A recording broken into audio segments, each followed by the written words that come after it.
یا رب صلی وسلم دائما ابدا علی حبیبک خیر الخلق کلہم۔ معزز سامعین، دوستو، بزرگوں، رمضان المبارک کا بابرکت مہینہ اپنے اختتام کی طرف رواں دواں ہے۔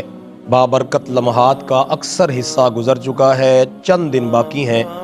اس عظمت والے مہینے کا یہ آخری عشرہ ہے۔ روایات میں اور احادیث طیبہ میں اس عشرے کی خصوصاً برکات اور فضائل وارد ہوئے ہیں کہ اللہ رب العزت کی خصوصی رحمتیں اس آخری عشرے کے اندر،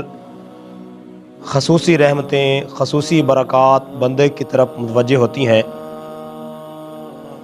اب کوشش اس بات کی کرنی ہے کہ جتنے بابرکت دن یہ باقی ہیں،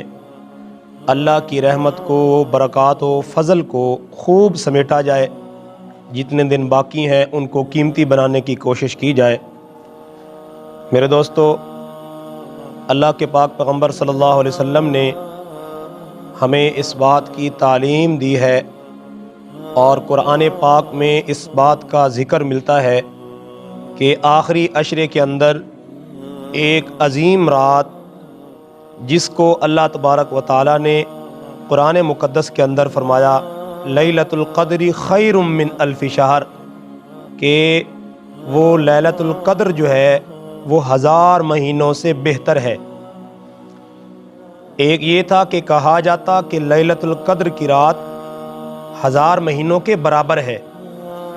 بلکہ اللہ رب العزت فرما رہے ہیں کہ وہ 1000 مہینوں سے بھی بہتر ہے۔ اب کتنی بہتر ہے یہ اللہ رب العزت کے علم میں ہے۔ کتنے خوش نصیب اور سعادت مند ہیں وہ لوگ جن کو وہ رات نصیب ہو جاتی ہے، جن کو اس رات میں عبادت کرنا نصیب ہو جائے، جن کو اس بابرکت رات میں ذکر کرنا نصیب ہو جائے، نوافل پڑھنا نصیب ہو جائے، ذکر و تلاوت کرنا نصیب ہو جائے، دیگر عبادات کی پابندی کرنا نصیب ہو جائے، تو وہ بہت ہی بڑا سعادت مند انسان ہے۔ اب 1000 مہینے 83 سال اور 4 ماہ کے قریب عرصہ بنتا ہے، جو اس ایک رات میں تھوڑی مشقت کر لے، تھوڑی کوشش کر لے، اپنی نیند کو قربان کر لے۔ اللہ رب العزت اپنی لاریب کتاب کے اندر ارشاد فرما رہے ہیں کہ لیلۃ القدر خیر من الف شہر، 1000 مہینوں سے بہتر وہ ایک رات اس کے لیے ثابت ہو سکتی ہے۔ اس رات کو وہ قیمتی بنا سکتا ہے۔ اللہ کی رحمت اور مغفرت پورے مہینے کے اندر جاری رہتی ہے، لیکن کچھ وقت مخصوص ہوا کرتے ہیں، کچھ راتیں مخصوص ہوا کرتی ہیں۔ تو اس بابرکت مہینے میں بھی کچھ بابرکت راتیں اللہ نے ہمیں دی ہیں، جن بابرکت راتوں میں تھوڑی مشقت اور عبادت کر کے ہم مزید اللہ کی رحمتوں اور برکتوں کو سمیٹ سکتے ہیں۔ جو بھی اللہ سے مغفرت مانگتا ہے اس لیلۃ القدر کے موقع پر، جو بھی اللہ سے مغفرت کا سوال کرتا ہے، بخشش کا سوال کرتا ہے، اللہ رب العزت اس کو مغفرت عطا فرما دیتے ہیں، اس کی بخشش فرما دیتے ہیں، اس کو معاف فرما دیتے ہیں۔ لیکن احادیث طیبہ میں چند بد نصیب لوگوں کا ذکر کیا گیا کہ اس بابرکت مہینے میں، اس بابرکت عشرے میں اور اس بابرکت رات لیلۃ القدر کی رات میں چند بد نصیب لوگ ایسے ہیں جن کی نشاندہی اللہ کے پاک پیغمبر صلی اللہ علیہ وسلم نے اپنی نبوت والی زبان سے فرمائی کہ ان بد نصیب لوگوں کی اس بابرکت رات میں بھی اللہ بخشش نہیں فرماتا۔ اب کتنا بابرکت مہینہ ہے، رمضان کا مہینہ برکت والا، اور پھر آخری عشرہ برکت والا، اور پھر آخری عشرے میں ایک رات جس کو لیلۃ القدر قرآن میں کہا گیا، 1000 مہینوں سے بہتر کہا گیا، اس بابرکت رات میں بھی اس بد نصیب شخص کی بخشش اللہ کے پاک پیغمبر صلی اللہ علیہ وسلم فرما رہے ہیں کہ نہیں ہوگی۔ اب میرے بھائیو، ذرا غور کرنے کی بات ہے، اللہ کے پاک پیغمبر صلی اللہ علیہ وسلم نے ان لوگوں کے چند برے خصائل کا تذکرہ فرمایا۔ ان برے خصائل کو سن کے ہم نے اپنے اندر جھانکنا ہے کہ خدا نخواستہ خدا نخواستہ وہ بری عادات جن کو اپنانے کی وجہ سے اللہ کے محبوب پیغمبر صلی اللہ علیہ وسلم یہ ارشاد فرما رہے ہیں کہ اس رات بابرکت رات میں بھی ان لوگوں کی بخشش نہیں ہے، کہیں وہ بری صفات، وہ بری عادات، وہ برے خصائل، وہ برے اعمال ہمارے اندر تو نہیں ہیں۔ اگر نہیں ہے تو اللہ کا شکر ادا کیا جائے کہ اللہ پاک نے ہمیں ان بری عادات سے محفوظ رکھا، اللہ پاک نے ہمیں ان برے خصائل سے محفوظ رکھا۔ اگر خدا نخواستہ اگر وہ بری عادات ہمارے اندر پائی جاتی ہیں تو ہمیں ندامت کرنی چاہیے، افسوس کرنا چاہیے، ہمیں توبہ اور استغفار کرنی چاہیے، اللہ کے دربار میں معافی مانگنی چاہیے۔ اس بابرکت رات میں فرمایا کہ مشرک کی بخشش نہیں ہوتی۔ اللہ کی ذات اور صفات میں ذرہ برابر بھی کسی کو شریک کرنے والا اللہ کے محبوب پیغمبر صلی اللہ علیہ وسلم فرما رہے ہیں کہ اس بابرکت رات میں یہ ایسا بد نصیب شخص ہے، ایسا بدقسمت انسان ہے کہ اس رحمتوں والی برکتوں والی رات میں بھی اس مشرک کی بخشش اللہ پاک نہیں فرماتے۔ فرمایا کہ مدمن خمر، احادیث میں آیا کہ شراب کا عادی، شراب کے نشے میں دھت رہنے والا، کثرت سے شراب پینے والا، اس برے عمل کو سر انجام دینے والا، اللہ کے محبوب پیغمبر صلی اللہ علیہ وسلم فرما رہے ہیں کہ اس بابرکت رات میں اللہ کی رحمتوں کے دروازے کھل جاتے ہیں، رحمتیں اللہ کی وسیع ہو جاتی ہیں، اللہ اپنے بندوں پر بے شمار فضل و کرم کا جو ہے معاملہ فرماتے ہیں۔ لیکن یہ بد نصیب شخص جو شراب پینے کا عادی ہے، اللہ اس بد نصیب کی جو ہے بخشش نہیں فرماتے، اس کی مغفرت نہیں کی جاتی۔ پھر فرمایا اپنے والدین کا نافرمان، والدین کی نافرمانی کرنے والا، والدین کو تکلیف پہنچانے والا، والدین کو ستانے والا، والدین کو اذیت پہنچانے والا، اللہ کے محبوب پیغمبر صلی اللہ علیہ وسلم فرماتے ہیں کہ یہ وہ بد نصیب شخص ہے، اس بابرکت رات میں بھی اللہ رب العزت کی رحمت کا، بخشش کا، مغفرت کا دروازہ اس کے لیے نہیں کھلتا۔ والدین کو اذیت پہنچانے والا، والدین کو ستانے والا، ان سے بدسلوکی کرنے والا، ان سے غلط رویہ اختیار کرنے والا، اللہ کے محبوب پیغمبر صلی اللہ علیہ وسلم فرما رہے ہیں کہ اس کی بخشش بھی نہیں ہے۔ چوتھے نمبر پہ اللہ کے نبی صلی اللہ علیہ وسلم نے فرمایا کہ قطع رحمی کرنے والا، رشتوں کو ختم کرنے والا، رشتوں میں توڑ پیدا کرنے والا، رشتوں کو قطع کرنے والا، رشتہ داریوں کو ختم کرنے والا، یہ وہ بد نصیب انسان ہے کہ اس بابرکت مہینے میں، اس بابرکت عشرے میں، اس بابرکت رات میں اللہ ہزاروں لاکھوں کے اعتبار سے بندوں کی بخشش فرماتا ہے، لیکن اس کی بخشش نہیں ہوتی جو رشتوں کو توڑنے والا ہے۔ بات بات پہ چھوٹی چھوٹی باتوں کی وجہ سے رشتوں کو قطع کر دیتا ہے، رشتوں کو ختم کر دیتا ہے، بول چال کو ختم کر دیتا ہے، تو یہ وہ برا عمل ہے، اللہ کی نظر میں اتنا مبغوض عمل ہے کہ اللہ کے نبی صلی اللہ علیہ وسلم فرما رہے ہیں کہ ایسے عمل اختیار کرنے والے کی بخشش اللہ رب العزت نہیں فرماتے۔ اب میرے بھائیو، ہمارے لیے سوچ کا مقام ہے، فکر کا مقام ہے کہ اگر خدا نخواستہ ہم بھی ان بری عادات کا شکار ہیں تو آئیے اس بابرکت مہینے میں، اس بابرکت عشرے میں عزم کر لیں کہ ہم ان بری عادات سے بچنے کی کوشش کریں گے اور توبہ استغفار کرتے ہیں، اللہ سے معافی مانگتے ہیں کہ اس بابرکت مہینے کی برکات اور بابرکت رات اور بابرکت عشرہ، اس کی برکات، اس کی جو فیوز ہیں وہ ہمیں نصیب ہو جائیں، وہ ہمیں مل جائیں، وہ ہمارے حصے میں آ جائیں۔ تو اللہ رب العزت سے ہمیں دعا کرنی چاہیے کہ اللہ پاک ہمیں ان برکات اور فیوز کو حاصل کرنے کی توفیق عطا فرما دے۔ میرے بھائیوں، اسی حوالے سے ایک اور عمل جو روزوں کے حوالے سے ہے، جس کو صدقۃ الفطر کہا جاتا ہے، اس حوالے سے جو بنیادی باتیں ہیں، صدقۃ الفطر کے جو مسائل ہیں، اس کی جو فضیلت ہے، اس کا جو مقصد ہے، اور صدقۃ الفطر کس کو ادا کرنا چاہیے، کس پر ادا کرنا لازم ہے، اور کس کس چیز سے صدقۃ الفطر ادا کیا جا سکتا ہے، شریعت ہماری اس میں کیا رہنمائی کرتی ہے، احادیث طیبہ ہماری اس بارے میں کیا رہنمائی کرتے ہیں، اس بارے میں آپ حضرات کی خدمت میں چند باتیں عرض کرنی ہیں۔ صدقۃ الفطر، اس کا جو حکم ہے یہ ہر مسلمان کے اوپر شریعت نے لازم کیا ہے، اس کی ادائیگی واجب ہے۔ ویسے تو اس کی ادائیگی کا جو وقت ہے وہ عید کے دن سے ہوتا ہے، یعنی عید سے پہلے ادا کرنا اس کو ضروری ہوتا ہے، اور اگر کوئی عید سے پہلے بھی رمضان کے اندر بھی رمضان کے آخر میں ادا کر دیتا ہے تو اس کی ادائیگی بھی ہو جاتی ہے۔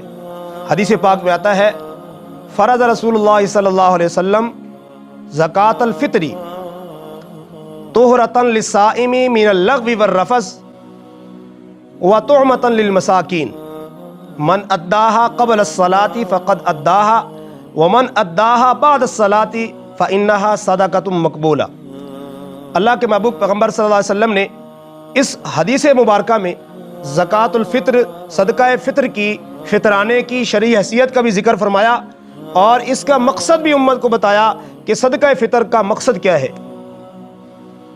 ایک تو شرعی حیثیت ہو گئی کہ اس کی ادائیگی مسلمانوں کے ذمہ لازم ہے، اور دوسرا اس کا مقصد فرمایا کہ طہرۃ للصائم من اللغو والرفث، پورے رمضان کے مہینے میں روزے دار نے جو روزے رکھے ہیں، اب روزہ رکھتے ہوئے اس سے کچھ کوتاہی ہو جاتی ہے، اونچ نیچ ہو جاتی ہے، کچھ نہ کچھ کمی رہ جاتی ہے، جیسا روزہ رکھنے کا حق ہوا کرتا ہے وہ مومن اس طرح ادا نہیں کر سکتا، تو فرمایا اس روزے کے عرصے میں رمضان کے مہینے میں اس کی زبان سے جو نازیبہ باتیں نکل گئیں اور اس سے جو کچھ ایسی باتیں سرزد ہو گئیں جو روزے کے ثواب کے منافی تھیں، اللہ کے پیغمبر صلی اللہ علیہ وسلم فرماتے ہیں کہ اس صدقہ فطر کی ادائیگی کے عمل سے وہ طہرۃ للصائم، اس کی وہ جو لغو باتیں ہو گئیں، جو نازیبہ کلمات اس زبان سے نکل گئے، اس صدقۃ الفطر کے بابرکت عمل سے اللہ پاک ان کو معاف فرما دیتا ہے۔ اور دوسرے نمبر پہ فرمایا کہ وطہرۃ للمساکین،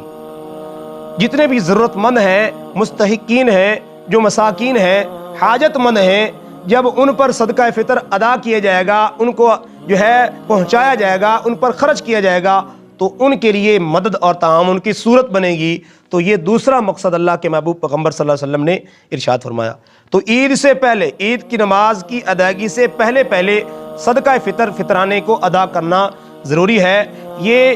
اگر خدا نخواستہ اس نے بعد میں ادا کیا تو پھر اس کا وہ اجر نہیں ملے گا جو پہلے ادا کرنے پر ملنا چاہیے تھا۔ اب محض ایک صدقہ مقبولہ ہے، اس کے ذمے جو واجب ہے اس کو ساقط کرنے کے لیے، اس کو ادا کرنے کے لیے تو ہے کہ اس کا واجب اس سے اتر جائے گا، لیکن عید سے پہلے جو ادا کرنے کا اس کو اجر ملنا چاہیے تھا، ثواب ملنا چاہیے تھا، وہ اس کو ملنے والا نہیں ہے۔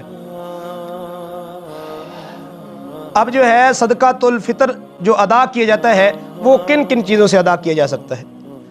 سب سے پہلے نمبر پہ ہے صدقہ فطر اگر کوئی گندم سے ادا کرنا چاہتا ہے تو گندم سے ادائیگی کر سکتا ہے، اور اس کا نصاب ہے 2 سیر، کم از کم تقریباً 2 سیر 2 کلو گندم، یا اس کی قیمت بھی ادا کر دے تو اس کا صدقہ فطر ادا ہو جائے گا۔ اب جو موجودہ قیمت ہے اس حساب سے بندہ صدقہ فطر ادا کر سکتا ہے، جس کو احتیاطاً علماء نے 250 تقریباً کہا کہ 250 کے حساب سے اگر کوئی گندم کے حساب سے صدقہ فطر ادا کرنا چاہتا ہے تو اس کے ذمے جو ہے فی بندہ 250 آئے گا۔ اسی طرح شریعت میں کچھ اور چیزیں بھی بتائی گئیں احادیث میں جن کے ذریعے ایک مومن اپنے زکوٰۃ فطر اور صدقہ فطر کی ادائیگی کر سکتا ہے۔ جو کے ذریعے سے کر سکتا ہے، کشمش کے ذریعے کر سکتا ہے، اسی طرح کھجور کے ذریعے سے کر سکتا ہے، لیکن ان کا جو نصاب ہے وہ گندم کے بنسبت تھوڑا مختلف ہے۔ ان کا نصاب تقریباً 4 کلو ہے، یعنی 4 کلو کھجور، 4 کلو کشمش اور 4 کلو جو ادا کر دے گا اس کے ذمے جو ہے اس کے ذمے سے صدقہ فطر کی جو وجوب ہے وہ اتر جائے گا، اس کی ادائیگی ہو جائے گی، یا ان کی قیمت جو ہے وہ بھی ادا کر دے تو اس کی ادائیگی ہو جائے گی۔ علماء نے یہاں ایک تجویز پیش کی کہ جن کو اللہ پاک نے مال و دولت کی فراوانی دی ہے ان کو چاہیے کہ وہ چیز اس چیز سے صدقہ فطر ادا کرے جن کی قیمت زیادہ ہے۔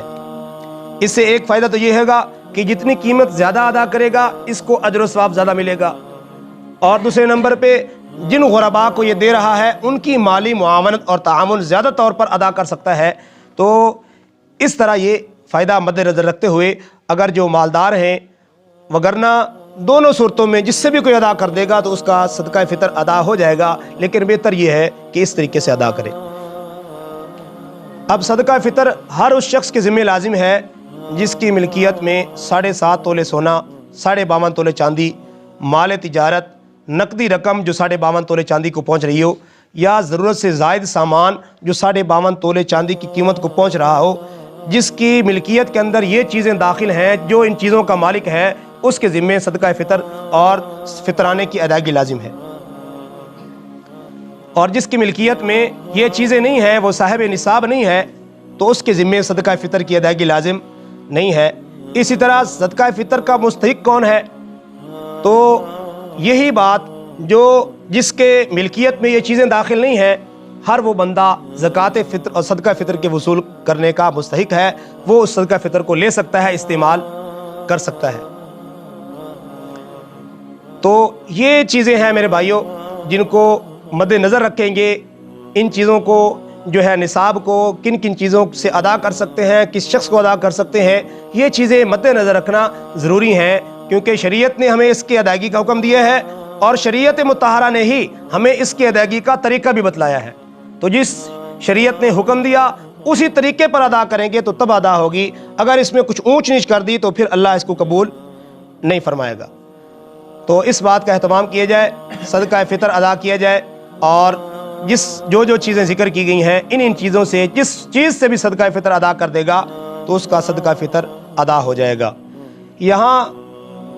موجودہ حالات کے حوالے سے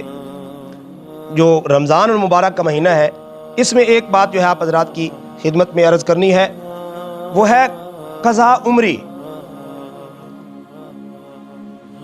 اگر کوئی شخص، ویسے تو ہر ایمان والے کے ذمہ لازم ہے کہ وہ 5 وقت کی نماز اہتمام سے ادا کرے، اگر خدا نخواستہ نمازوں کے اندر سستی ہو گئی، نمازوں کو ادائیگی میں اس سے غفلت ہو گئی، نماز ادا نہ کر سکا، نمازیں اس کے ذمے ابھی باقی ہیں، وہ ادا نہیں کر سکا، اب اس کا حل کیا ہے؟ اب اس کو کیا کرنا چاہیے کہ اس کی جو نمازیں رہ گئی ہیں اس سے گناہ ہو گیا ہے، اللہ کا حکم اس سے ٹوٹ گیا ہے، اب اس کو کیا کرنا چاہیے؟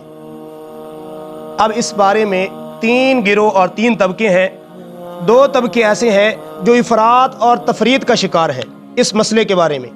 اور ایک طبقہ وہ ہے جس کا موقف، جس کا عمل عین قرآن و سنت کے مطابق ہے، جس طرح اللہ کے نبی صلی اللہ علیہ وسلم نے، صحابہ کرام نے اور احادیث طیبہ میں ذکر آیا اس کے مطابق ان کا عمل ہے، اور یہی جو ہے جمہور اہل سنت والجماعت کا موقف اور عمل ہے۔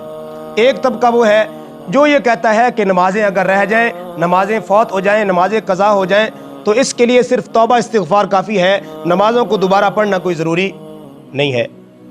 اور دوسرا طبقہ یہ ہے، وہ یہ کہتے ہیں کہ بھلے ساری زندگی کی نمازیں اس نے نہ پڑھی ہوں، رمضان المبارک کے آخری جمعے میں 2 رکعت نفل قضاء عمری کی نیت سے پڑھ لے تو اس کے ذمے سے ساری نمازیں ساقط ہو جائیں گی۔ اور اس پر ایک روایت پیش کی جاتی ہے جس کو علامہ ملا علی قاری رحمۃ اللہ علیہ نے موضوعات الکبریٰ کے اندر لکھا ہے کہ یہ روایت اللہ کے پاک پیغمبر صلی اللہ علیہ وسلم کی نہیں ہے، یہ گڑی ہوئی روایت ہے، یہ موضوع روایت ہے، اس کی کوئی حقیقت نہیں ہے۔ اس روایت کا متن یہ ہے کہ جو شخص رمضان کے آخری عشرے میں، آخری جمعے میں 2 رکعت نماز قضاء عمری کی نیت سے پڑھ لے تو اس کی جتنی نمازیں، حتیٰ کہ 70 سال کی نمازیں بھی اگر اس کے ذمہ باقی ہوں تو وہ بھی معاف ہو جائیں گی۔ تو اس روایت کو ملا علی قاری نے کیا لکھا ہے کہ یہ روایت من گھڑت ہے، اس کی اللہ کے نبی صلی اللہ علیہ وسلم کے ساتھ کوئی واسطہ نہیں ہے، کوئی نسبت نہیں ہے۔ اور تیسرا طبقہ جن کا موقف یہ ہے کہ بھائی جس کے ذمے پہلے تو اس کو اہتمام کرنا چاہیے کہ نمازیں ادا کرے، اگر خدا نخواستہ اس کے ذمے نمازیں ابھی باقی ہیں، اس کی نمازیں فوت ہو گئیں، نمازیں قضا ہو گئیں، تو اب جب تک ان نمازوں کی وہ قضا نہیں کرے گا وہ نمازیں اس کے ذمے سے ساقط ہونے والی نہیں ہیں، وہ نمازیں اس کے ذمے باقی رہیں گی۔ اور یہ نہیں ایک محض دعویٰ ہے، اس پر اللہ کے نبی صلی اللہ علیہ وسلم کے جو ہے مبارک ارشاد ہیں۔ آپ صلی اللہ علیہ وسلم نے، بخاری اور مسلم کی متفق علیہ روایت ہے کہ من نام عن الصلاۃ او نسیہ فلیصلیھا اذا ذکر، فرمایا کہ جو شخص سو گیا یا نماز کا وقت گزر گیا، اس کو نماز ادا کرنا یاد ہی نہیں رہا، اللہ کے پاک پیغمبر صلی اللہ علیہ وسلم فرماتے ہیں کہ جب اس کو یاد آ جائے، جب وہ اپنی نیند سے بیدار ہو جائے تو اس کو چاہیے کہ اس نماز کی ادائیگی کرے۔ بلکہ ایک روایت میں تو فرمایا لا کفارۃ لہا الا کذالک، اس نماز کو دوبارہ قضا کر کے پڑھنے کے علاوہ اس کے لیے کوئی گنجائش نہیں ہے۔ اس کی زندگی کی جتنی بھی نمازیں باقی ہیں ان نمازوں کا حساب کر کے بلوغ کی عمر سے لے کے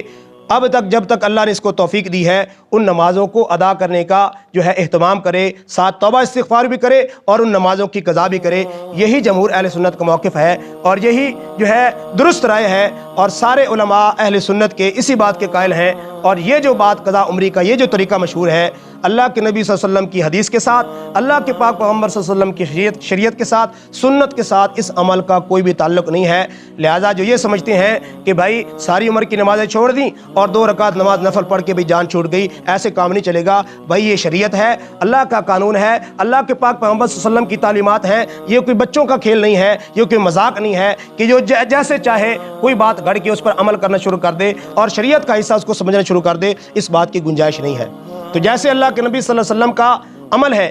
بلکہ اللہ کے پاک پیغمبر صلی اللہ علیہ وسلم کا اپنا عمل مبارک کہ آپ صلی اللہ علیہ وسلم جب غزوہ خندق کے موقع پہ تھے، دشمن کا اس قدر جو ہے دشمن حملہ آور ہونے والا تھا اور سارے مسلمان صحابہ کرام خندق کھودنے میں مشغول تھے، تو اس موقع پہ اللہ کے نبی صلی اللہ علیہ وسلم کی 4 نمازیں قضا ہوئی تھیں، اور اللہ کے نبی صلی اللہ علیہ وسلم نے بد دعا فرمائی تھی کہ جن لوگوں کی وجہ سے ہمیں اللہ کے حکم کو پورا کرنے میں تاخیر ہو گئی، ہم سے نمازیں رہ گئی ہیں، قضا ہو گئی ہیں، اللہ کے نبی نے ان کے لیے بد دعا فرمائی، اور پھر وہاں سے فارغ ہونے کے بعد اللہ کے محبوب پیغمبر صلی اللہ علیہ وسلم نے ان نمازوں کو خود ادا فرمایا ہے، صحابہ کرام کو ادا کرنے کا حکم دیا ہے۔ یہ نہیں فرمایا کہ رمضان کے آخری عشرے میں اور آخری جمعے میں 2 رکعت نماز نفل پڑھنے ہیں تو تمہارا یہ کام ہو جائے گا، ایسا نہیں فرمایا، بلکہ اللہ کے محبوب پیغمبر صلی اللہ علیہ وسلم نے خود جو ہے یہ عمل کر کے امت کو یہ تعلیم دی ہے کہ جس کی نماز رہ جائے، جس کی نماز فوت ہو جائے، جب تک اس کو قضا نہیں کرے گا اس وقت تک اس کی جان چھوٹنے والی نہیں ہے۔ تو یہ مبارک مہینہ ہے میرے بھائیوں، اس میں ہمیں اس بات کا عزم بھی کرنا چاہیے کہ ہم سنت کے مطابق جو اعمال ہیں ان کی پابندی کریں، جو تعلیمات پیغمبر صلی اللہ علیہ وسلم ہیں ان کے مطابق اپنی نمازیں، اپنی تلاوت، اپنی ذکر، اپنی تعلیم جو ہے، اپنے جو اعمال ہیں، روزمرہ کے اعمال ہیں، اللہ کے محبوب پیغمبر صلی اللہ علیہ وسلم کی تعلیمات کے مطابق اگر عمل کریں گے تو اس کے اندر جو ہے ہمارے لیے دنیا آخرت کی کامیابی اور فائدہ ہے، اور اسی کے اندر جو ہے اللہ پاک کی رضا ہے، اللہ کے محبوب پیغمبر صلی اللہ علیہ وسلم کی رضا اور خوشنودی اسی چیز میں ہے کہ جیسے حکم ہے اسی طرح ادا کیے جائے۔ اللہ رب العزت سے دعا ہے اللہ پاک ہمیں سمجھنے کی اور عمل کی توفیق عطا فرمائے۔